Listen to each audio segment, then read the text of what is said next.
दोस्तों, जो मनुष्य ना सही या गलत करता है, उसका मन जरूर उसको बोलता है कि आप गलत कर रहे हो, सही कर रहे हो। उसको ये मालूम नहीं होता कि ऊपर परमात्मा देख रहा है, आप सही कर रहे हो, गलत कर रहे हो। लेकिन आदमी आंख मूंद कर बुराई करता है, आंख मूंद करके वो गलत काम करता है, ईर्ष्या करता है, द्वेष करता है, और उसको ये मालूम नहीं कि परमात्मा सब हिसाब रख रहा है वहां बैठ करके। हर चीज का हिसाब है उसका। और आदमी जो कर रहा है सर, वो उसका मन भी बोल रहा है कि हम गलत कर रहा हूं, फिर भी गलत कर रहा है। मन से उसकी आत्मा गवाही नहीं करती कि हम सही कर रहा हूं, लेकिन फिर भी वो जबरदस्ती गलत ही करता है, लेकिन उसका परिणाम उसको गलत ही मिलता है। इसलिए दोस्त, मन जो होता है ना, सबसे बड़ा न्यायालय होता है आदमी का। मन वो बोल देता है, अरे यार गलत कर रहे हो आप, ऐसे गलत नहीं करना चाहिए। अंदर से तो उसको झकझोरता है, लेकिन आदमी मन के बात को अनसुना करके गलत कार्य करता है, और उसका भुक्तभोगी होता है सब। इसलिए मन जो है, आदमी के मन के अंदर वो मन एक ऐसा न्यायाधीश है जो अंदर से बता देता है, अंदर का गुनाह बता देता है, आप गलत कर रहे हो, सही कर रहे हो। क्या सही है क्या गलत है वो भी पता है उसको, लेकिन फिर भी मानव मानता नहीं।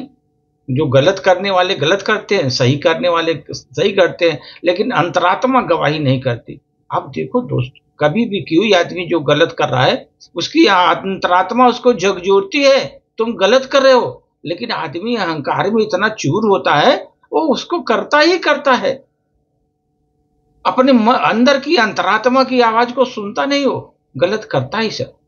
इसलिए हमारा मन सबसे बड़ा न्यायालय है। क्या सही है क्या गलत है जीवन में, वो सब बताता रहता है, लेकिन हम अनसुना करते रहते हैं, अनसुना करके चलते रहते हैं। दोस्त, ये ध्यान रखिए, जब हम जहां प्रार्थना करते हैं, जाकर के जहां पर खड़े होकर प्रार्थना करते हैं, केवल वहीं ईश्वर नहीं होता। हम लोग सोचते हैं भगवान को हम प्रार्थना कर रहे हैं, वो ईश्वर वहीं नहीं होता।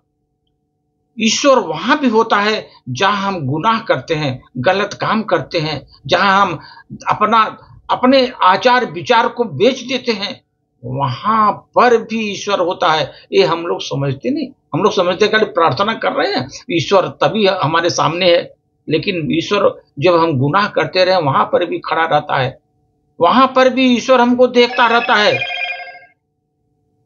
ये समझ लीजिए दोस्त, जब आप किसी के साथ दुर्व्यवहार करते हैं, गलत व्यवहार करते हैं, अहंकार से भरी बातें करते हैं, या किसी को अपशब्द बोलते हैं, तब हम ये भूल जाते हैं कि ईश्वर यहां नहीं है, लेकिन वहां भी ईश्वर रहता है। आपकी हर हरकत को वो कैप्चर करता है वहां पर, आपके हर दुर्व्यवहार को, हर अपशब्द को वो पकड़ता है ईश्वर। और हम तो भूल जाते हैं ईश्वर यहां नहीं, यहां भी है, लेकिन वहां पर रहता है ईश्वर।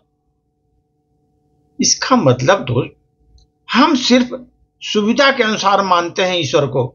यहां ईश्वर है, यहां नहीं है। अपना सुविधा के अनुसार जैसे सोचे, अरे भगवान यहां है, मंदिर में कहीं भी आप गए, तीर्थ स्थान में गए, वहां पर भगवान है, यही सोचते हैं। लेकिन आप नहीं सोचते कि गलत जहां कर रहे हैं वहां पर भी भगवान है। वहां पर आप सोचते हैं यहां भगवान नहीं, मैं कर रहा हूं, कोई नहीं देख रहा है। जैसे बिल्ली आंख मूंद करके दूध पीती है, वो समझती कोई नहीं देख रहा है, लेकिन दुनिया देखती है कि दूध पी रही है। वैसे मानव सर गलत करता है, फिर भी अभिमान में वो समझ नहीं पाता मैं गलत कर रहा हूं।